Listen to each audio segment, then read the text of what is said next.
मौली साहेब। रहमतुल्लाहि व बरकातुहू। बड़े प्रिंसिपल साहब कहाँ है? प्रिंसिपल साहब मीटिंग में गए हैं। कहिए क्या बात है? अरे मौली साहेब, इस बच्चे के सिलसिले में मुझे बुलाया था, इसलिए मैं आया हूँ। ओह अच्छा, ये आपका लड़का है। माफ कीजिएगा, मैंने आपको पहचाना नहीं।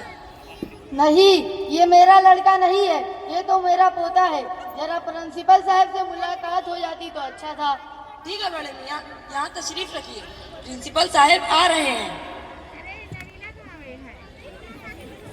अस्सलाम वालेकुम वरहमतुल्लाहि व बरकातुहू। बड़े मियाँ। वालेकुम सलाम प्रिंसिपल साहब। क्या हाल है बड़े मियाँ? तबीयत कैसी है आपकी?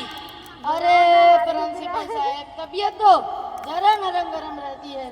चाचा जान, इसके वालिद साहब को भेज देते। इस उम्र में इतनी तकलीफ क्यों उठाई? घर में बैठे आराम करते और अल्लाह अल्लाह करते। अरे इस उम्र में भी कहाँ जानो सुकून। इन दोनों को स्कूल छोड़ने की और लाने की जिम्मेदारी मेरे ऊपर डाली गई है। पिछले 2 दिनों से स्कूल नहीं जा रहे हैं। अगर आज भी नहीं गए तो तीसरे दिन की भी पढ़ाई का नुकसान हो जाएगा। अच्छा तो जरा बताइए, मुझे क्यों बुलाए? हम कितने दिनों से इस बच्चे के सिलसिले में बुला रहे हैं, तो आप आ जाए, वो भी स्कूल जाते हुए। कोई मुस्तकिल वक्त निकाल कर नहीं आए। वाह बड़े मियाँ वाह, आपकी बातों से पता चलता है कि आपके नजदीक दुनियावी तालीम की इतनी अहमियत है कि बच्चे की सिर्फ 2 दिन की गैर हाजिरी से इतना अफसोस हो रहा है, और मदरसे की गैर हाजिरी से पेशानी पर बल तक नहीं आता। दीनी तालीम की कुछ परवाह ही नहीं। बड़े मियाँ, आपने बताया कि इन दोनों के स्कूल छोड़ने की जिम्मेदारी आपके जिम्मे है, तो मदरसे की जिम्मेदारी भी आपको अपने जिम्मे लेनी चाहिए। अरे मौली साहेब, मैं कमजोर आदमी इतनी सारी जिम्मेदारियों का बोझ कैसे उठा सकता हूँ? ये जिम्मेदारी तो इसके बाप के हवाले है। तब तो फिर इसके वालिद ही को बुलाना पड़ेगा। हाँ हाँ जरूर, फोन लगाइए। Hello, 1 minute. ये लो बड़े मियाँ, बात करो। हेलो, अरे किधर है तू बेटे? मदरसे में आ, एक जरूरी काम है। अस्सलाम वालेकुम। वालेकुम अस्सलाम वरहमतुल्लाहि व बरकातुहू। अरे भाई कहाँ हो? मौलाना साहब, कई दिनों से मदरसा आना चाह रहा था, लेकिन मौका ही नहीं मिल पाया। आज आ ही गया हूँ तो बता देता हूँ। एक शिकायत है, आप इसको सबक में आगे नहीं बढ़ाते। पिछले 3 साल से आपके मदरसे में पढ़ रहा है, लेकिन अभी तक अम्मा पारा में ही चल रहा है। भाई यही बात समझाने के लिए तो हमने आपको बुलाया। भाई अम्माद, आप ये शिकायत करते हो कि पिछले 3 साल से ये मदरसे में पढ़ रहे हैं, अब तक अम्मा पारा में ही चल रहे हैं, सबक में आगे क्यों नहीं बढ़ता? जिसकी एक वजह यह है कि हमारे यहाँ नूरानी कायदा 1.5 साल में खत्म होता है और इसके बाद कुरान शुरू होता है, जो मखारिज और शहद की रियायत के साथ पूरे 5 साल में खत्म होता है। इस हिसाब से तो आपका बेटा 7 पारा मुकम्मल करना चाहिए था, मगर इतना पीछे क्यों? जिसकी वजह भाई उमर बताए। भाई उमर, जरा इनके पोते के पूरे 3 साल का हाजिरी रिकॉर्ड बता। ये देखो बड़े मियाँ, ये है आपके पोते की हाजिरी और गैर हाजिरी का रिकॉर्ड। इस महीने में बच्चा 10 दिन गैर हाजिर रहा, इससे पिछले महीने में बच्चा 12 दिन गैर हाजिर रहा, और इससे पिछले महीने में बच्चा 15 दिन गैर हाजिर रहा। ऐसे ही पूरे 3 सालों का रिकॉर्ड है। किसी महीने में 6 दिन, किसी महीने में 8 दिन, तो किसी महीने में इससे भी ज्यादा गैर हाजिरी होती है।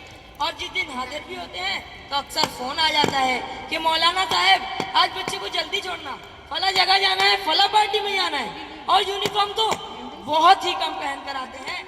सुना बड़े मियाँ, इसी का नतीजा है कि अभी भी अम्मा पारा में चल रहे हैं। स्कूल में गैर हाजिरी से नुकसान समझ में आते हैं, और इस नुकसान की तलाफी की कोशिश घर पर भी की जाती है, लेकिन मदरसे से होने वाले नुकसान को नुकसान ही नहीं समझा जाता। जिस तरह वहाँ नुकसान होता है, इसी तरह यहाँ भी 1 दिन की गैर हाजिरी से बहुत बड़ा नुकसान होता है। तो क्या प्रिंसिपल साहब, आपके यहाँ ऐसा भी कोई बच्चा है जो हमेशा हाजिर रहता हो और हर उसूल की पाबंदी करता हो? हाँ हाँ, ऐसे तलबा को इदारा माहाना और सालाना पाबंदी का सर्टिफिकेट देती है और शील्ड दी जाती है। भाई उमर बताओ कि वो कौन कौन है? ये है अरसलान समीउल्लाह खान, इनकी पूरे साल में एक भी गैर हाजिरी नहीं है। ये है अर्श मोहम्मद शमीम खान, इनकी भी पूरे साल में एक भी गैर हाजिरी नहीं है। ये है अफान इनामुल्लाह खान, इनकी पूरे साल में सिर्फ एक गैर हाजिरी है। ये है नबीला इनामुल्लाह खान। इनकी पूरे साल में सिर्फ 3 गैर हाजिरी है। ये है हुसैन ताहिर फकीर। इनकी पूरे साल में सिर्फ 3 गैर हाजिरी है। इन 5 तलबा को अभी जलसे के इख्तिताम पर अदारे की तरफ से खुसूसी इनामात से नवाजा जाएगा इंशाअल्लाह। लेकिन मौलाना साहब, ये बच्चे तो पढ़ाई के वक्त घर से बराबर निकलते हैं। ताज्जुब की बात है, घर से निकलता है लेकिन मदरसा नहीं आता। आप ही इससे मालूम कीजिए कि कहाँ जाता है। क्यों बेटा, घर से तो बराबर निकलते हो, फिर मदरसा छोड़कर और कहाँ जाते हो? बताओ बताओ, कहाँ जाते हो? भाई अम्मा, सुना आपने इतनी सारी गैर हाजिरी। आप खुद अंदाजा लगा सकते हैं कि गैर हाजिरी की वजह से बच्चे का कितना नुकसान होता है। लिहाजा आपको अपने बच्चे की पूरी निगरानी करनी चाहिए। हम इसको कब तक बर्दाश्त करें, और कम से कम महीने में 1 मरतबा बच्चे की तालीमी कैफियत मालूम करने के लिए उसके उस्ताद से मुलाकात करनी चाहिए। और बुजुर्गवार, आपसे एक गुजारिश है, जिस तरह आप अपने पोते को स्कूल छोड़ने और लाने की कुर्बानी देते हैं, इसी तरह इसे मदरसा भी छोड़ने की पाबंदी करेंगे तो इंशाअल्लाह सारी शिकायतें खत्म हो जाएगी और बच्चे की दुनिया और आखिरत सब संभल जाएगी। और अगर औलाद की तरबियत की फिक्र नहीं की और वो हाथ से निकल गई तो कल क़यामत के दिन इसकी पूछ होगी और तुम्हारे लिए रुकावट बनेगी। ये देखो बेटा, तुम्हारे दादा की उम्र, बाल सफेद हो गए हैं, कमर भी झुक गई है। बचपन में नहीं पढ़ पाया, आज बुढ़ापे में पछता रहा। आप कह रहे हैं मैं पछता रहा हूँ? पछताने की कोई जरूरत नहीं। दीनी तालीम का इल्म हासिल करने की कोई उम्र मुतय्यन नहीं है। अंबिया ने भी, सहाबा कराम ने भी बड़ी उम्र में इल्म हासिल किया है। अल्लाह के और हमारे यहाँ अल्लाह के फजलो करम से बालिगान के लिए भी 2 साल का बुनियादी दीन का नज़्म है। आज ही इसमें दाखिला ले लो तो इंशाअल्लाह आप भी ज़रूरियात दीन से वाकिफ़ हो जाओगे और घर में दीनी माहौल बनेगा। अब तो मुझे 2 मर्दों के फॉर्म दे दो, इंशाअल्लाह सबका दाखिला करना है। भाई उमर, ज़रा बुजुर्ग को दाखिला फॉर्म दे दो। जज़ाकल्लाह, मिलकर बहुत फ़ायदा हुआ। अल्लाह ने बहुत अच्छी राह दिखा दी। जल्दी से फॉर्म जमा करता हूँ। चलो फिर मुलाकात होगी।